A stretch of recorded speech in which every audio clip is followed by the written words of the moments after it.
La situazione oggi è tranquilla, c'è molta gente, siamo molto soddisfatti per come sta proseguendo la stagione, che è iniziata con molte difficoltà, ma che pian piano si sta avviando agli standard normali. Buona la presenza negli alberghi, seconde case quasi tutte occupate, previsioni rispettate a Cortina per questo mese di agosto dopo i timori manifestati dagli addetti ai lavori e l'avvio della stagione estiva. La montagna nell'anno del Covid è un richiamo per moltissimi turisti, i grandi spazi aperti, la possibilità di passeggiate in solitaria lungo i sentieri mettono al riparo dai grandi assembramenti delle località balneari. I timori semmai sono per il mese di settembre, storicamente il periodo scelto dai turisti stranieri che quest'anno sono per ovvie ragioni meno presenti.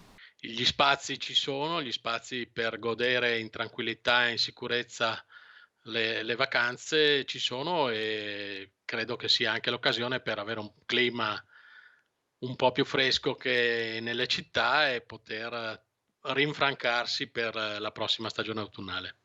Sarà un Ferragosto al sicuro in famiglia che verrà ricordato come la ripartenza di una vita normale, aggiunge il vice sindaco Alverà. Cortina in questi giorni ospita numerose manifestazioni diffuse su tutto il territorio che stanno registrando un buon afflusso di persone. Sui turisti c'è molta sorveglianza da parte delle forze dell'ordine. Stiamo osservando una grande attenzione da parte degli cittadini e degli ospiti nel rispettare le norme e quindi all'interno dei locali utilizzare sempre la mascherina e all'esterno anche molti nelle zone un po' centrali continuano con l'utilizzo della mascherina. Quindi sicuramente c'è grande attenzione,